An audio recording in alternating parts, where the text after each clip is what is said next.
Minute. Patil बोलते तो ये सबको खोलते मराठो.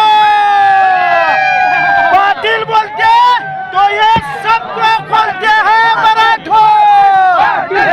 आम्हाला प्राऊड फील होत आहे. आमच्या मराठी बांधवांनी प्रत्येक गावातून एक गाडी पाठवलेली आहे. इथं अन्नाचा कोणालाही कमी पडली नाही, पाण्याची कमी पडली नाही. आम्हाला प्राऊड फील होत आहे आज. आता मराठ्यांच्या 10 पिढ्यापासून या आरक्षणासाठी जो लढा होता, जे सुशिक्षित होते, यांना आज एक दिलासा मिळाला आणि या पाटलामुळे मराठ्यांच्या प्रत्येक घरामध्ये पाटलांचा फोटो राहील. एक मराठा.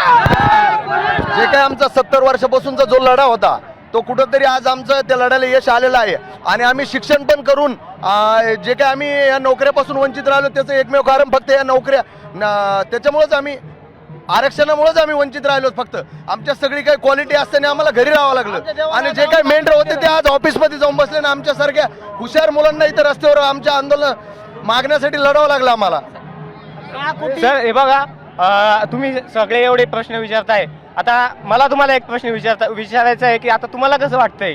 आम्हाला जे तुमच्या मागण्या बरोबरच आम्ही पहिल्या दिवसापासून सोबत आहे. जे तुम्हाला वाटतं तेच आम्हाला वाटतं. आम्ही 5 दिवस इथं थांबलोय. आम्हाला 5 दिवसाचा इथं म्हणजे चांगलं वाटतं की आज आम्हाला इथं आरक्षण भेटलंय, जाहीर झालेलं आहे सगळं काही. ह्या टायमाला गेल्या टायमाला जसं त्यांनी पलटी मारली, ह्या टायमाला मला वाटतं पलटी मारणार नाही. हे येणारं महानगरपालिका डोळ्यासमोर पाहून ते पलटी मारणार नाहीत. हे एका तासामध्ये GR घेऊन येतील आणि GR आमच्या पाटलांच्या हातात देतील. आज आमच्या देवानं आम्हाला आमची भाकर वापस केलेली आहे. आज आमचा खरा देव म्हणजे मनोज दादा जरांगे पाटील आहे, बाकी कोणीच नाही. आज आम्हाला गेल्या 70 वर्षापासून हजारो युवकांनी आरक्षणासाठी बलिदान दिले. कारण शिक्षण होत नव्हतं, नोकरी लागत नव्हती, काहीच होत नव्हतं. त्याच्यामुळे युवक नैराश्यातून आत्महत्याकडे पाऊल उचलत होते. आज खऱ्या अर्थानं मनोजदादांच्या आंदोलनामुळे आज आम्हाला विजय मिळाला. आज आम्हाला OBC मध्ये हैदराबाद गॅजेट लागू झालं. आज आमचा खऱ्या अर्थाने विजय झाला. आतापर्यंत आमचं 70 वर्षापासून आम्ही खूप सहकार्य केलं. म्हणजे आमचा समाज म्हणजे कुठल्याही म्हणजे विभक्त झाला नव्हता खूप मोठ्या संख्येने. आता खूप वाढली संख्या. त्याच्यामुळं आम्ही कमी क्षेत्रामध्ये आल्यामुळं आम्हाला उपासमारीची पाळी आल्यामुळं आम्हाला आरक्षणाची गरज पडली. त्याच्यामुळं आम्ही हे लढा देत होतो आणि विजय झाला आहे. आज आम्ही खऱ्या अर्थानं विजय झालेलो आहोत आणि विजय घेऊनच गावाकडे जाणार आहे. जोपर्यंत आम्हाला गरज नव्हती तोपर्यंत आम्ही आतापर्यंत लढलो नाहीत कधी. ज्यावेळेस आज उपासमारीची पाळी येत आहे, माझा भाऊ 500 आणि ही आमची शेवटची आणि अंतिम लढाई होती.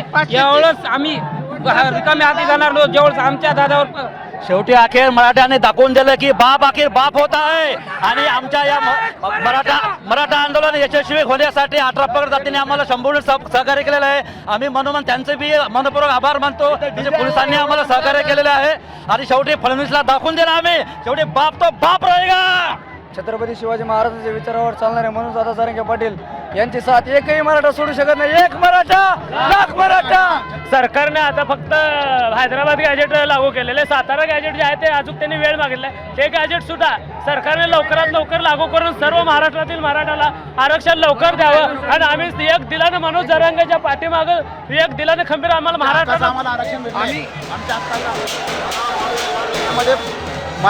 मराठामध्ये एवढं क्षेत्र कमी झालं होतं. एक तर भाव नाही जमिनीला, मालाला भाव नाही आहे आणि प्रत्येकाकडे 1-2 एकरच्या वरी जमिनी नाही आहेत आता सध्या.